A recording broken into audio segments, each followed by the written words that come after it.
Builder की case है तो वो कॉम्प्लिकेटेड होनी चाहिए। अरे बड़ा रो रो के मुझे कह रहा था कुछ भी कीजिए सर, कुछ भी कीजिए, लेकिन रिजल्ट मेरी तरफ से ही होना चाहिए। फिर तो बहुत पैसा होगा उनके पास ना। वेणु बुआ, ये लोग सच को झूठ और झूठ को सच करने के लिए ढेर सारा पैसा लगाते हैं, तभी इनको लाखों करोड़ों रुपए मिलते हैं।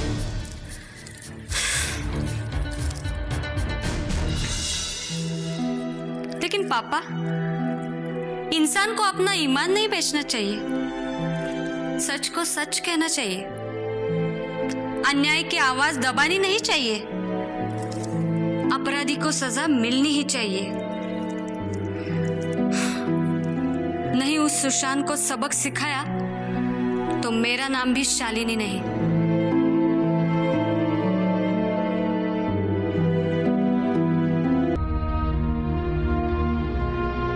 अरे शालिनी, तुम अंदर आओ ना। नहीं विभावरी, सुनो, समय बहुत कम है, हमें सुशांत की माँ से सख्ती से निपटना होगा। हाँ? अरे बेटी शालिनी, बाहर क्यों खड़े हो, अंदर आ जाओ। नहीं चाची, ठीक है। आप कैसे हो? मैं तो ठीक हूँ बेटी, लेकिन इसने मेरा जीना हराम कर दिया है। माँ, तुम आग में घी डालने का काम कर रही हो। मैंने तुम्हें सच सच बता तो दिया था। चाची चुप हो जाइए, सब कुछ ठीक हो जाएगा। ऐसे समय में दिल से नहीं दिमाग से काम लिया जाता है। शालिनी, तुम्हें जो ठीक लगे। वाह, करेगी तू और उसे। जी विभा, तू भी अब शांत हो जा। तुम दोनों आपस में ही लड़ते रहेंगी और वहाँ सुशांत की माँ बैंड बाजा बारात लेके आ जाएगी। अब ये रोना धोना बंद कर, तू चुप हो जा पहले। ये रोने धोने से कुछ नहीं होगा। मुझे बता, तू सुशांत के घर इन 5 सालों में कितनी बार गई थी? करीबन हर साल बर्थडे पे, और बीच में आना जाना चलता ही रहता है। अच्छा, इसका मतलब तुम्हें अच्छी तरह से जानती है सुशांत की माँ? हाँ, जानकर भी अनजान बन रही है वो। बेटी शालिनी, मेरी बात मानो, एक बार सुशांत से मिलो। आप ठीक कहती हो चाची, लेकिन सुशांत की माँ कलावती से भी मिलना बहुत जरूरी है। विभा, देख अब कैसे बाल की खाल खींचती हूँ। चल।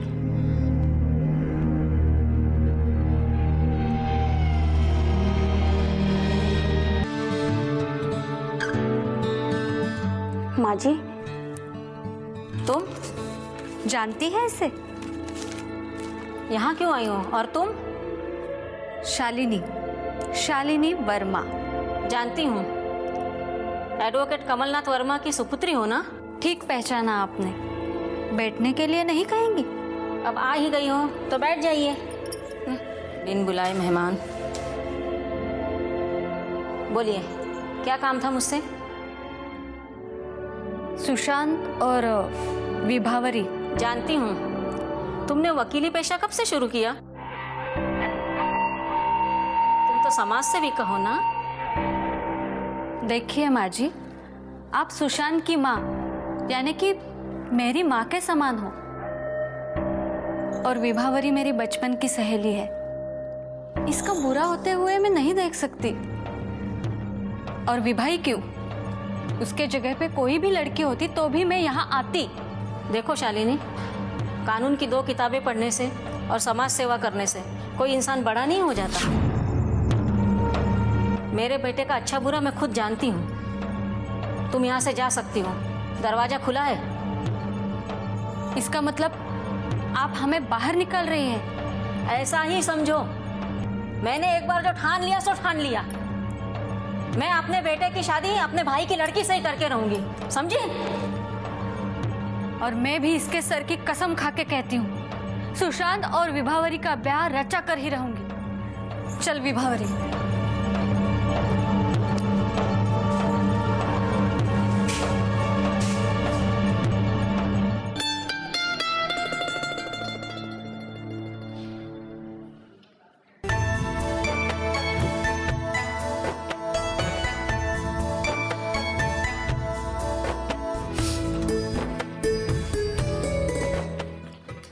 हाय पापा।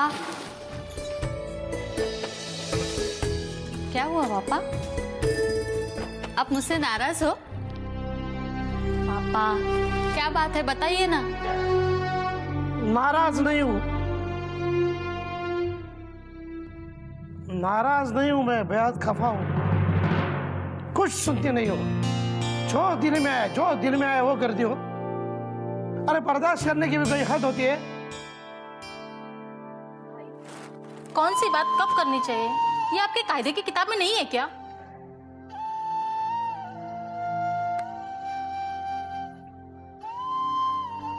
ठीक है, जब समय मिले इसे समझा देना।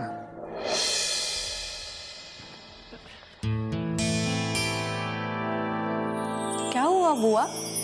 ये पापा इतने गर्म होके क्यों गए? बेटी, अब मैं तुम्हें कैसे समझाऊं? जो तू कर रही है ना, वो कमलनाथ को पसंद नहीं है। इसका मतलब तो यही हुआ ना बुआ, जो ज्ञान जो शिक्षा मैंने ली है वो दूसरों में मत बांटो। बुआ, अपने लिए तो हर कोई जीता है, थोड़ा दूसरों के लिए जी के देखो। नहीं बुआ, इन 4 दीवारों में रहना मुझसे नहीं होगा, नहीं होगा।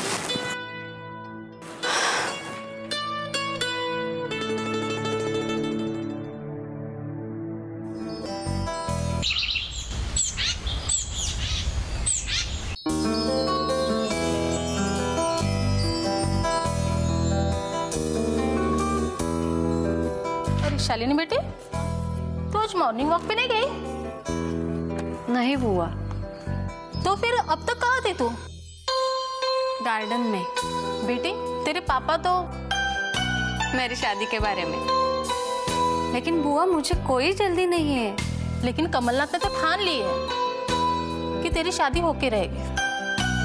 शालिनी बेटा, तेरे आगे के भविष्य के बारे में तो सोच। बुआ, भविष्य का मतलब शादी ब्याह रचाकर संसार बसाना नहीं है। अगर समाज ने हमें कुछ दिया है तो हमारा भी तो फर्ज बनता है कि समाज के लिए हम कुछ करें। अरे अगर तुम्हें जन सेवा ही करनी थी तो स्कूल कॉलेज में इतने साल क्यों बर्बाद किए तुमने?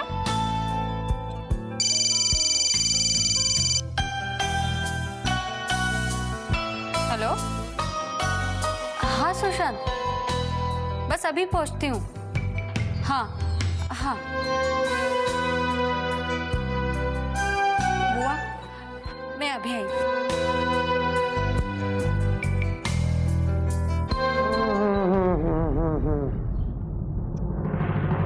Okay, no problem. Done, sir, done. Don't worry, I am there. मैं हूं ना, बस मिलते हैं फिर। Thank you sir. हाँ जी, हाँ हाँ। अच्छा, तो आप है विवेक? बिल्डर दयाराम जी के बेटे? जी हाँ कहिए, कैसे आना हुआ? सर, मैं डैड के केस के सिलसिले में आया हूँ। देखो विवेक, ये जो केस है जितना लगता है उतना सीधा नहीं है। मैं स्टडी कर रहा हूँ, देखते हैं आगे क्या होता है। मैं जानता हूँ सर, इसलिए मैं आपको कुछ जरूरी बातें बताने आया हूँ। कहो कहो, बिल्कुल खुलकर कहो, ताकि मुझे केस में हेल्प हो जाएगी। सर, ये जो जमीन है वो एक गरीब किसान की है, और मेरे डैड ने ये जमीन एक जगीरा करके शख्स था उससे खरीदी है, जबकि ये जमीन उस किसान ने बेची ही नहीं है। मतलब साफ है सर, ये जमीन उस जगीरा ने अवैध तरीके से हासिल की है, और वो इस जमीन के लिए उस किसान को उसका मुंह बंद करने के लिए मुंह मांगी रकम देना चाहता है। हाँ, और किसान ने डायरेक्ट दयाराम जी को टारगेट बना दिया। हाँ, और इसी बात की मुझे चिंता है कि जिंदगी के बेर वो किसान आपके परिवार को और हमारे परिवार को बद्दुआ देता रहेगा। ओह, वेरी गुड, अच्छे विचार है तुम्हारे मेरी बेटी जैसे। सर, मैं आपकी बेटी को अच्छी तरह से जानता हूं, हम दोनों एक ही साथ पढ़ते थे कि कॉलेज में।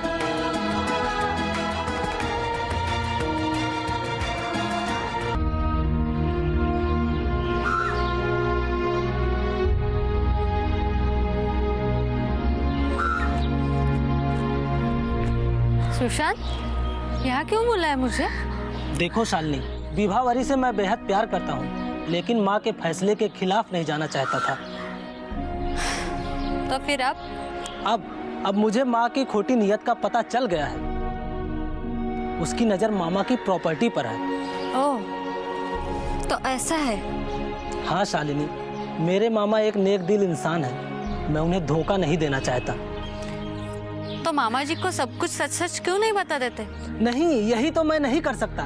मैं माँ और मामा के बीच दरार डालने की वजह नहीं बनना चाहता। तुम ही मामा से मिलकर सब कुछ सच सच बता दो ना। अब देखो, मैं दूध का दूध और पानी का पानी करती हूँ। शालिनी, अब तुम ही इस मुसीबत से मुझे छुटकारा दिला सकती हो।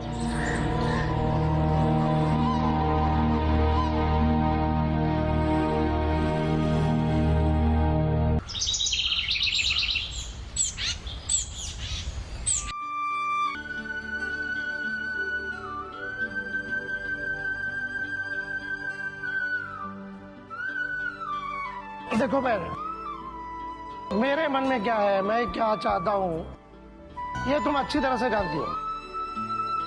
हाँ, अब सिर्फ शालिनी का क्या इरादा है ये मुझे बताओ। शालिनी, शालिनी बेटा, हाँ बुआ। जरा यहाँ तो आना बेटा।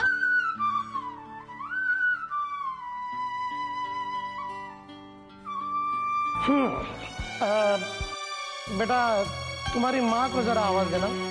भैया, उनकी तबीयत ठीक नहीं है, वो आराम कर रही है। लेकिन बात क्या है पापा?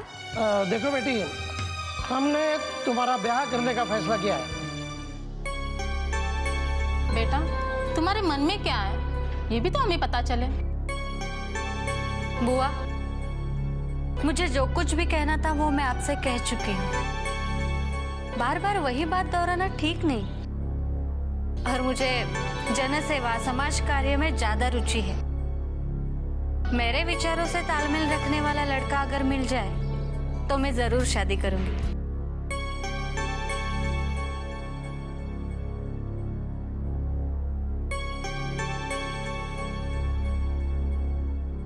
हाँ जी जी ठीक है। हाँ, बाद में मिलते हैं। क्यों बेटा, बात क्या है? सीधे ऑफिस में आ गए? चलो अंदर चलो। नहीं, मैं यही ठीक हूँ। मुझे आपके बिजनेस में कोई इंटरेस्ट नहीं है। तो यहाँ क्यों आया? डैड, मैं सिर्फ आपको देखने और मिलने आया हूँ। मतलब? डैड, वो जग्गीरा है ना, उससे बच के रहना। एक नंबर का धूर्त और कमीना आदमी है। उसे होशियार रहना बेहद जरूरी है। आपका तो ठीक है, लेकिन आपकी वजह से एक अच्छे परिवार को दुख और मुसीबत झेलनी पड़ेगी। तो किसकी बात कर रहा है? डैड, मैं एडवोकेट कमलनाथ की बात कर रहा हूँ। हम केस की उन्हें फीस दे रहे हैं, वकालत करना उनका पेशा है। डैड, उनकी बेटी को मैं अच्छी तरह से जानता हूँ। अगर उसने इस केस में दिलचस्पी ली ना तो क्या? तो आपको ऊपर वाला भी बचा नहीं पाएगा। जो होगा देखा जाएगा। मेरा काम तो आपको समझाना, बाकी आपकी मर्जी। चलता हूं मैं। क्या बेटी के दिमाग में चल रहा है समझ में नहीं आता।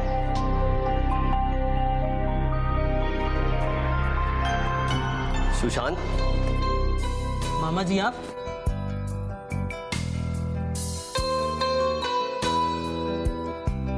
जीते रहो बेटा। कलावती घर में ही है ना? हाँ मामा जी। तू कहाँ जा रहा है? मैं जरा बाहर होके आता हूँ। माँ, मामा जी आए हुए हैं, जल्दी आना माँ। अरे भैया, नमस्ते भैया। बड़ी देर कर दी भैया आने में आपने। देखो ना, सारा काम पड़ा है, सारा मुझको अकेले को करना पड़ रहा है भैया। क्यों सुशांत? वो तो सारा दिन उस उल्टा विभावरी से। अरे नहीं, उसका दोस्त है ना, दोस्त है विभावरी। कलावती, मुझे समझाने की कोशिश मत कर, सब पता लग चुका है मुझे। तूने मेरे दिल को ठेस पहुंचाई है। तू मेरी बहन है, इसलिए बात यही खत्म करता हूँ, वरना मेरी लड़की के लिए मैं सारी दुनिया को भुला सकता हूँ, समझी? भैया, इस गंदी जबान से गाली मत दे मुझे। अरे पैसे की तुझे इतनी हवस थी ना तो मुझसे कह देती, सारी जायदाद तेरे नाम कर देता मैं। माफ कर दो भैया, मुझे माफ कर दो। माफ कर दो भैया छोटी बहन।